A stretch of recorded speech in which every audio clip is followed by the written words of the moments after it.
Welcome to the Her Story Circle podcast, the podcast that brings you the extraordinary tales of everyday women who are changing the world. I'm your host, Gertrude Mache, and I'd like to acknowledge traditional custodians of the land on which we meet today. I also like to pay my respects to elders, past, present, and emerging. Every week, we dive into the lives, challenges, and triumphs of women from all four corners of the globe. We're here to inspire, enlighten, and connect, sharing stories that uplift and empower. So grab a cup of coffee, settle in, and join us as we explore the incredible journeys of women shaping our future. This is Her Story, where every woman's voice matters. Hello, everybody, and welcome back to the Her Story Circle. This is Gertrude Mache here in beautiful Melbourne, Australia. And today I am graced with the presence of yet another fascinating woman. Welcome, welcome, welcome to our tribe. Please tell everybody your full name, where you're based, and share your story with us today.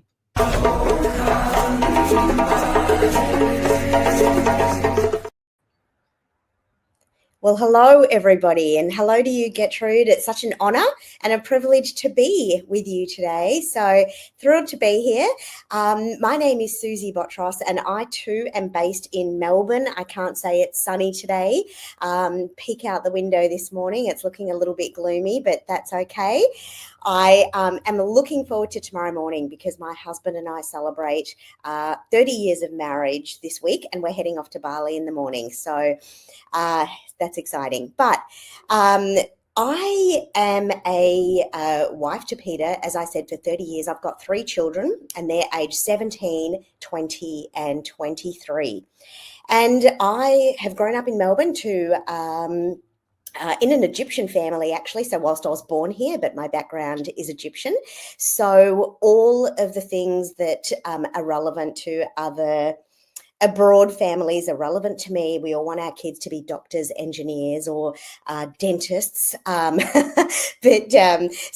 all of the things that I grew up with are, whilst we were very westernized, but very typical to overseas families. Over the years, I had a professional career in learning and development, really. So I worked for Cable and Wireless Optus, for Tabcorp. Before I started working for myself, my career looked like heading up learning and development teams, lots of training, lots of resource writing, and so forth. And when my oldest was 1, I went out on my own and I set up a business, young and entrepreneurial, but I had a great boss at the time who took me under his wing, introduced me to new clients, taught me the ropes, and really sort of, I wasn't scared at the time. I don't know whether that's just part of my personality or whether I was just young and naive and thought that everybody would go, of course we have a job for you. And so I went out on my own, pulled in some clients, and for 20 years, I was picking up jobs here and there, working for myself as a learning and development consultant, running leadership programs as well as customer service programs and resilience programs. On the side, I'd written a book. So my first book is called She Will Run, and I wrote that exclusively to women, really to help women develop personally, relationally, and professionally. And that book was a door opener for me. And so I landed myself across the country, also speaking to it in New Zealand, speaking to women's events and conferences.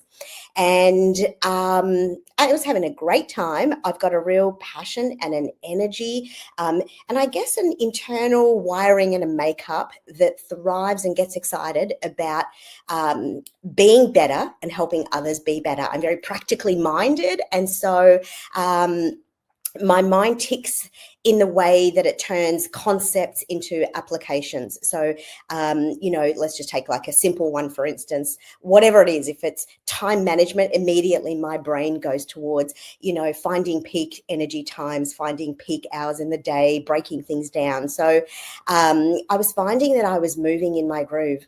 So I did that with my book. And as I was on this journey of meeting hundreds and thousands of women, I was having these conversations, and a theme began to emerge for me. And the theme was that when I was speaking to mums at events, I didn't know it at the time, but I was like, there's a pattern here. All these mums sort of seem to talk about the same thing. And I began to call it the damned if you do and damned if you don't concept, and eventually labeled that as motherly guilt. So that led me to my second book, which is Managing Motherly Guilt. But that aside, my life rolled on and my professional years rolled on. And it was only 15 months ago, June last year, that I had a very life-defining experience. And I'll share that in a moment. But as we know, when we have those experiences, it really does draw back the curtain, and we eyeball our life and our remaining days and ask ourselves what we're doing, what we want to be doing, and how we can do it better. And so I'll take you back to June last year in 2023. My younger sister had just completed her 18th IVF. Sadly, there were no babies to prove for any of them. So it was an excruciating journey over many, many years. She just found out that the final IVF, this 18th one, was also sadly a fail. But she'd been complaining of lots of gastric issues, bloated tummy, can't keep food down, nauseous, losing weight even. But all the doctors and all the professional medicals were constantly saying, you know what, it's the IVF, it's the drugs, because you can't throw down that many toxic drugs into your body and not actually have any sort of side effects. But this one Sunday morning, she went to the doctor and she said, hey, I just can't sit with the excuse that it's the IVF drugs anymore. There's something not right. He ran a series of tests and wrote up a letter and said to her, I'm giving you this letter. I want you to go to the Austin Hospital here in Melbourne and present the letter, and I will let them know that you're arriving. And he said, don't open it till you get there. So, of course, what do you do when a doctor says don't open the letter? You guessed it. And so she rings me and she says, hey, I'm going to send you a screenshot of this letter. Tell me what you make out of it.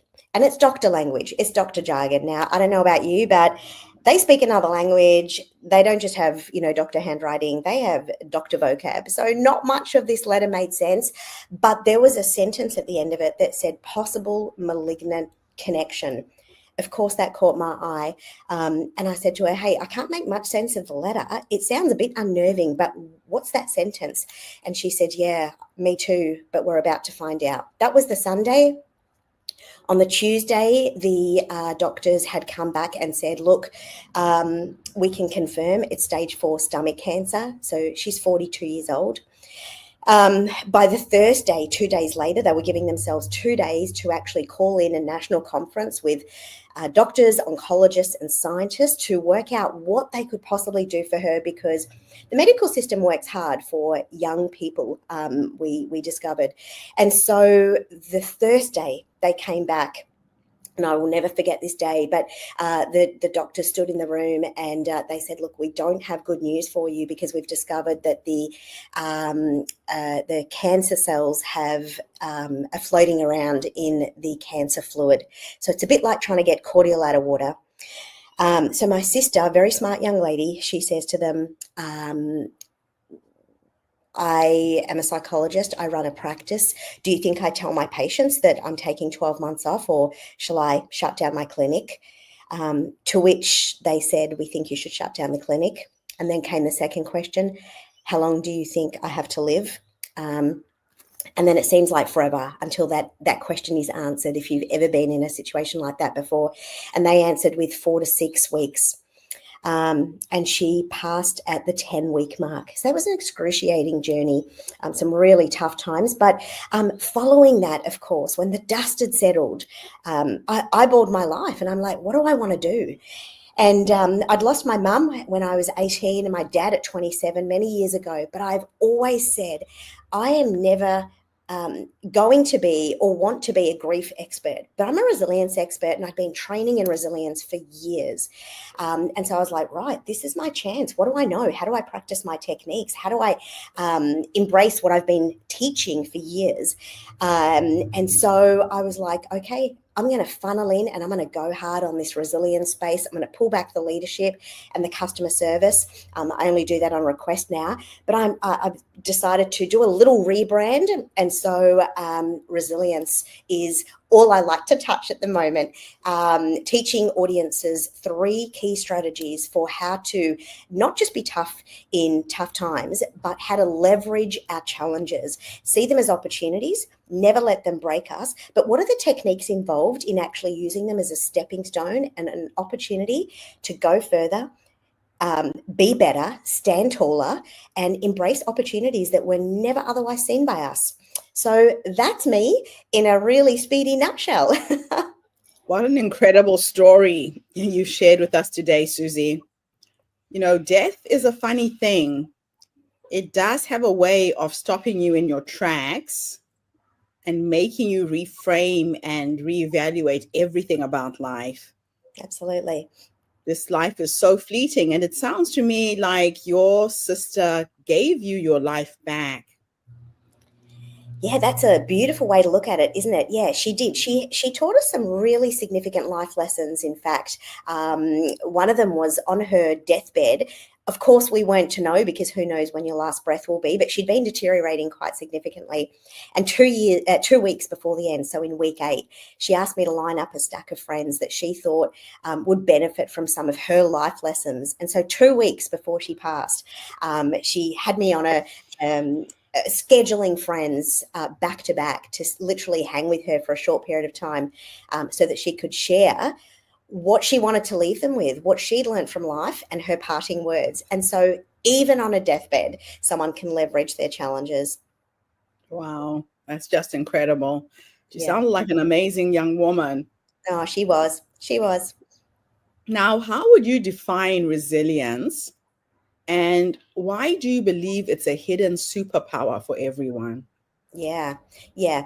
Let me start with your second question. It is a hidden superpower, and that's not just a catch cry, but actually we are all built with the same capacity because resilience is a muscle that can be strengthened. So just like any of us can hit the gym and actually get fit and build muscle, resilience is the very same thing. The more it's exercised, the more it's developed, the stronger it gets.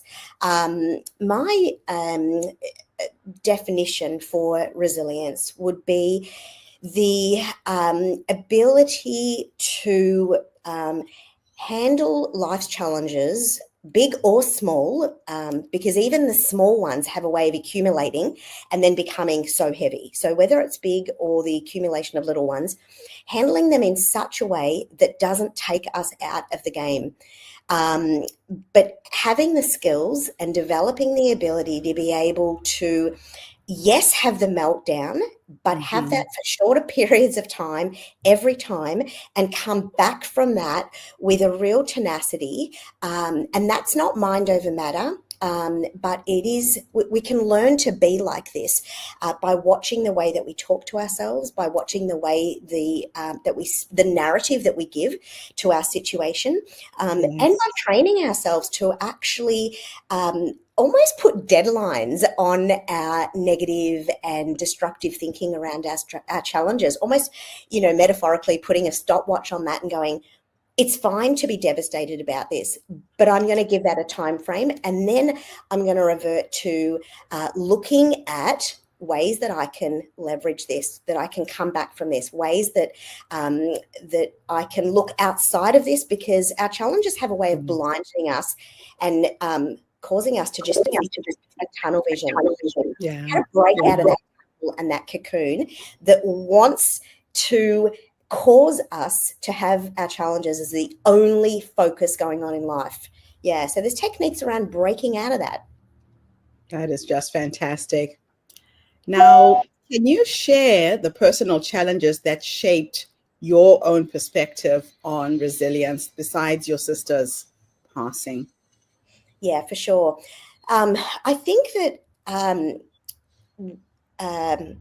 I'm always mindful when people talk lowly of their personal experiences that really did shape them, but weren't mammoth. You know, we like to compare ourselves with the 10 out of 10 on the Richter scale of disaster, but Mm, sometimes it's just the little things that have a way of shaping us, breaking us, building us, whatever it might be.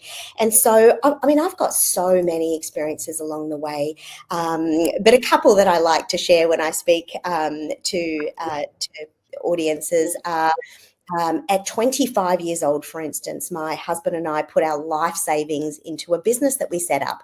And that was in the video production industry. But we went, I want to say, for probably a solid, we put everything we owned into setting up this business, filming wedding videos. So we spent money on editing suites and cameras and a studio and all sorts of things. right. And I think we spent 6 months going from literally just scraping the bottom of the barrel on our bills. And I remember on many days thinking, my parents weren't alive at the time, but on many occasions, I think, I really hope my aunt rings and invites us over for dinner tonight because I don't have a lot for groceries. And so, you know, financial challenges like that. Yeah. Just to keep it on the business stream for just one more second, but during COVID, my 21 at the time year old son and I, we dabbled in a little side hustle and set up an e-commerce business. And we had all of our prices and everything worked out, and we could, my son was doing a finance degree at the time. So he's good with the money, and we had everything sorted and everything accounted for. And then COVID hit in the middle of this, and we had stock overseas, and we were looking to ship that out to us. And the quotation for shipping came out, and it was 400% more than we'd accounted for. We literally thought it was an error because the COVID consequences were so Up.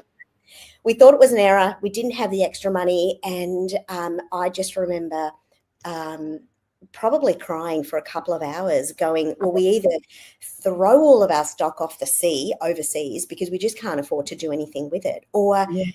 I mean, what do we do? And so those really massive experiences that take you out.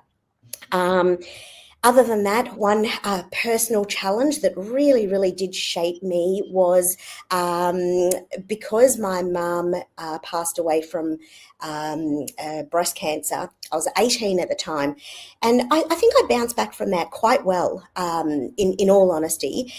And it wasn't until 10 years later that I had my daughter. And I'd had a son prior to that, but it was only when I gave birth to a daughter that my trauma on the inside triggered. And I don't know why, but I developed an absolute compelling fear of cancer myself. And so I would just, I would go to the doctor with a mozzie bite going, I think I've got a lump. It was just crazy times. And I really just, it was extra hard to develop the capacity to control my thinking, to manage my emotions, all of those things. And it wasn't until I saw a psychologist and she said, that is completely normal because you are seeing yourself in this girl. She's taking you back to you losing your mum, but also she's a female. And that was really difficult. And I remember a mentor said to me, Susie, do you actually know that you can conquer this and you can get over that trauma? And I remember thinking to myself very specifically, I'd rather the devil I know than the devil I don't. And unpacking a can of worms seemed way too hard. So I thought, no, you know what? I'd rather live with this tension than overcome it because I just don't have the headspace to work through it. Yeah, that was a massive turning point for me because it was from that I actually got really intentional about going, no can of worms is not worth opening up. Yeah. Wow. Yeah, that's pretty crazy. And I guess because your mom died when you were young, your daughter was really reflecting back to you yourself. Yeah. And I didn't realize that at the time. I was like, what just happened? Yeah. So your first book, She Will Run, became an Australian bestseller. What message resonates most with readers? Um, I think there's something. I think there's something beautiful when womanhood talks to womanhood. So it's definitely, actually, you just reminded me of a funny story that I haven't recollected for years. But I had a guy, a stranger, someone I didn't know, write to me through my social media, probably a couple of years after I'd written it. And he said, Susie, my wife has read your book. And I started reading a few pages. I just picked it up and started reading because I was curious as to what she was fully captivated in for days. And he said, and I was completely sucked in. And so I have humored myself, and with a pen, I have ruled out the S every time you say she, so it reads he. And I've personalized this book, and I'm reading it for myself. But anyway, that's a side note you just reminded me of. But I think that the book is really, really practical. So I break it down into 5 sections: personal, relational, and spiritual development. And so in the personal development, I tackle some really real issues. And I think that's probably what the readers resonated with. So things all the way down to how do we manage comparison with other women? How do we manage gossip? How do we manage conflict? There's some of the really practical chapters. And then I actually weave into each chapter practical strategies for how we can navigate and overcome and manage these everyday things that women experience. I'm pretty raw and pretty real in my stories, and so I don't shy back from talking about the real embarrassing things, the times when I carried on like a self-obsessed the world revolves around me, and sharing all the messy stories. And so I think it's just relatable but practical. Oh, wow. I love it. Now, many people today are overwhelmed with daily stresses. What are some practical steps to start building resilience? Yeah. I think the first step is to decide that we want to be like anything. I can't get fit, can't, eat differently, can't sleep differently unless I decide to. So that's the number one thing. These are not in priority order, but the next thing I want to mention is that get yourself around resilient people, because we are humans need community to become what we want to become, right? Yeah. In our brain, we have mirror neurons, and our mirror neurons mirror what we see in others. So Gertrude, if I'm hanging around you and my community is resilient, when I watch you live out a resilient life, make resilient daily decisions, that fires off my mirror neurons, and it allows me to go, oh, I can become like that too. Yeah. So I see my potential in you. You are mirroring my potential to me. And so there is no way, regardless of how much we want to be resilient, that we can be resilient if we're not around resilient people. That doesn't mean perfect people. That doesn't mean strong people who are unshakable, because that's not the definition. But get yourself around people who are also keen to be resilient. That's a definite.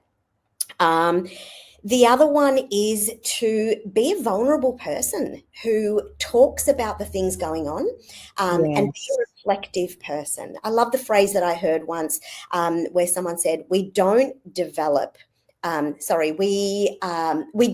grow because of our experiences. We grow by reflecting on our experiences. And it's only only in understanding what throws us, what triggers us, that we can even begin to go, okay, how do I tackle that? So there's a few quick ideas. That. They do say that you are a sum total of the 10 people that are closest to you.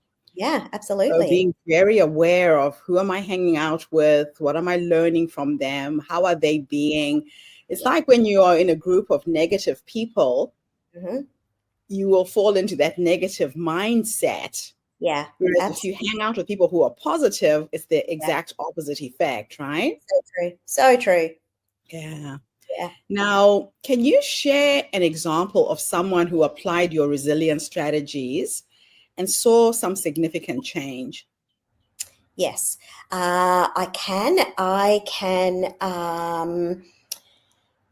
I'll share a recent example that a girl who had attended one of my sessions and did some coaching and stayed in touch, got herself around resilient people and so forth, Yeah. recently wrote to me and told me that she's attended a seminar or something of sorts. And in that place, they spoke about gratitude and suggested the idea that everyone in the session would take themselves back to recollect a time where someone had impacted them and reach out to that person and say thank you. And so she'd Right. reached out to me to say thank you. And what she said was that one of the techniques that she had applied is that she had decided that she was going to move out of this stuck headspace. So she was in a job that she was growing out of. She was a decorator, an interior decorator, feeling Right. stuck, feeling like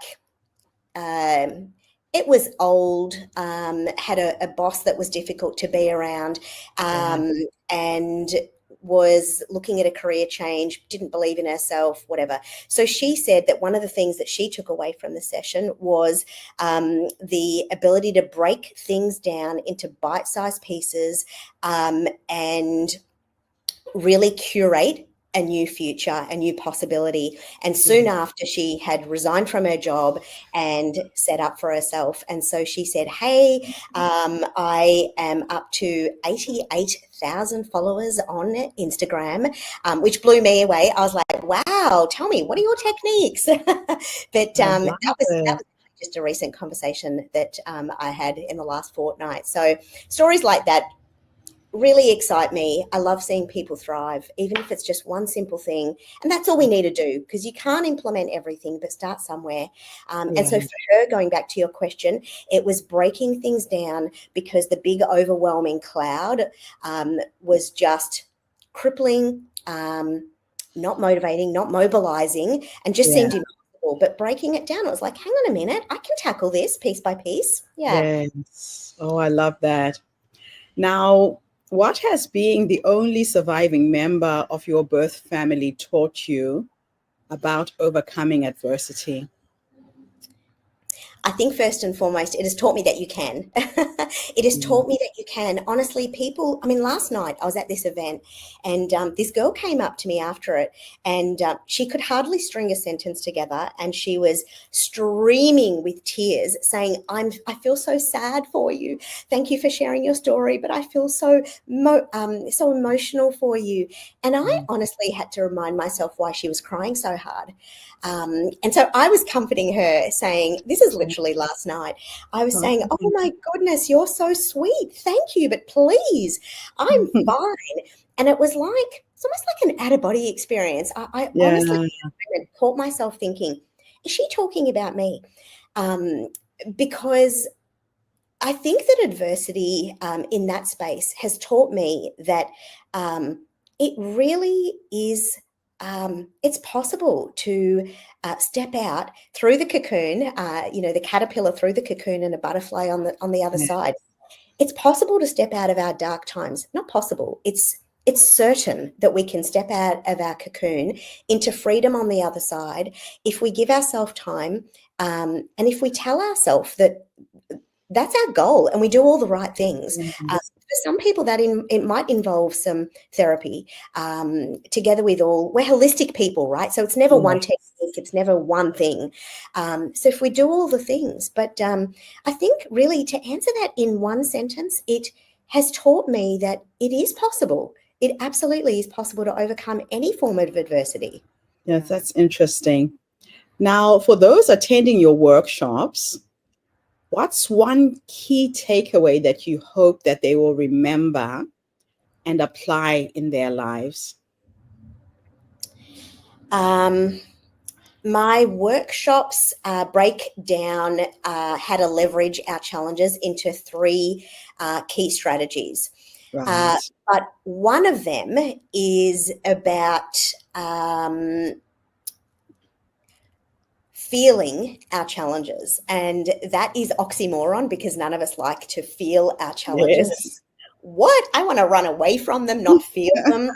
And so I Yeah. talk about the fact that, when we begin to see our emotions as friends, that are alerting us for what's actually going on the inside, there is clarity, there is an ability to then diagnose and tackle the real issues that lead us to the breakthroughs.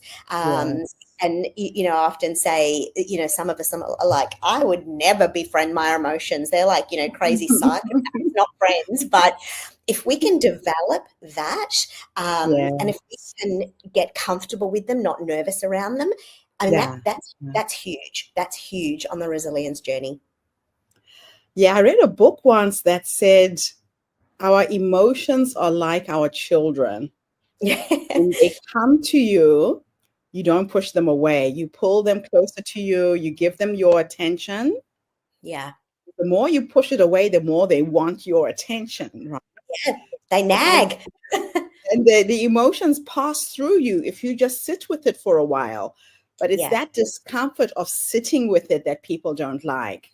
Yeah, absolutely. And I mean, the word itself, emotions, they motion through us. Yeah. Yes, that is so true. Love it. Now, Yeah. my last two questions are a bit of a time experiment. Yeah. And the first one, I'll take you back to the past, and the second, I'll take you into the future. Sure. So if time was an illusion and your past, your present, your future could exist in the same timeline, which it does, Mm-hmm. and I could teleport you into the past to go and meet that younger girl, the little Susie who first lost her dad, then lost her mom, then lost her sister. If I could take you back and have a conversation with that young girl, Mm-hmm. based on what life has taught you up until this point,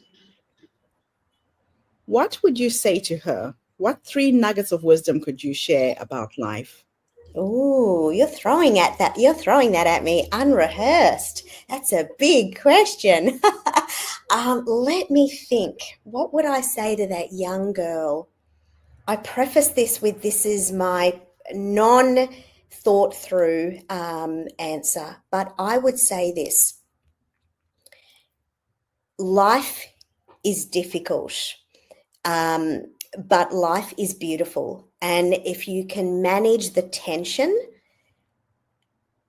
you'll be more realistic to navigate it well.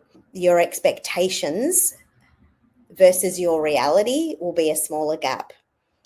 That would be one thing. The other thing is I am a person of faith. So my faith journey, my relationship with God is very significant to me, but that only became so later in life. So I would probably tell that young girl that there is lots that God can be for me when my world's falling apart.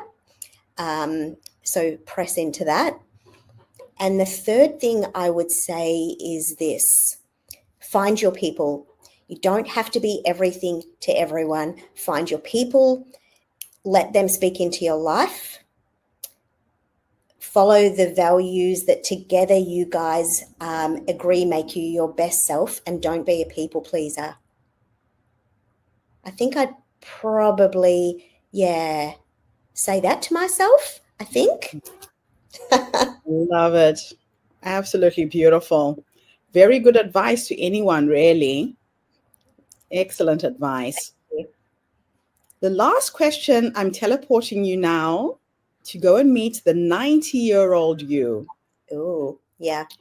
And she's sitting maybe in her rocking chair on her porch, surrounded by her children, her grandchildren, her dogs, her cats, her husband, whoever Yeah. is there with you at the end. Yeah. If I could teleport you into the future, Yeah. Go and have a conversation with this wise woman who's led you up until that point. Mm-hmm. What will you say to her when you finally meet her? I would say, you silly girl, you spent too much time on your phone and too much time working. I would say to her, well done. You lived a good life. You took risks when you needed to. You stepped into places of discomfort, took some challenges that led you to where you are today. Well done for always reminding yourself that what you do is not about developing your own reputation or fame, but it's about helping others be better, because that's the only legacy you leave. But I would probably give her some advice as well. All those times that you worked till midnight, and when the kids said, "Are you listening to me, Mum?" because you were distracted on your phone, you probably should have had better boundaries around those things. Thanks. You just helped me set some goals. I absolutely love it. The other reason why I love to ask that question, Susie, is that a lot of women don't realize that the wise woman is already in us. Oh, I love that. A lot of times we look outside of ourselves for answers, right? Mm, Instead of just going within, because the answers are there. So I yeah. play a little game with myself sometimes You had when me I going. am trying to figure something out and I get stuck. I Yeah, go well, into my meditation and prayers, and I go to sleep with a very simple question in my head, like, what is my next step? mm-hmm. And I will wake up in the morning, I'm in the shower, and I have those light bulb moments where Mm, answer lands, it's clear, it's love right it. there. Yep. Or I will talk to people about what I'm working through Yeah. during the day. And one person will say this, and another person will say this. And by the end of the day, it's like pieces to this puzzle just come Yes. together. Yes. So good. So, as women, we need to trust ourselves more. We Yeah. have the answers to every challenge that comes at us. Yeah. I love Go that. within. Yeah. Yeah. I love that. That's a fabulous exercise. I think I'm going to steal that. Susie, it's been such a pleasure connecting with you and being able to share your story with our community today. Thank you. The pleasure is all mine, honestly. Thank you for your wisdom, and thank you to everybody who tuned in today. The Her Thank you. Story Circle is not just a podcast. We are a social impact movement. We bring you the stories and voices of women from all over the world to uplift you, inspire you, energize you, but most importantly, to take you from where you are now to where you want to go. So tune in again tomorrow when I interview yet another amazing guest. In the meantime, have a fantastic day, morning, or evening, wherever you are in the world. And bye for now. Thanks again, Susie. Thank you so very much. Have a fabulous day. Bye for now, everybody.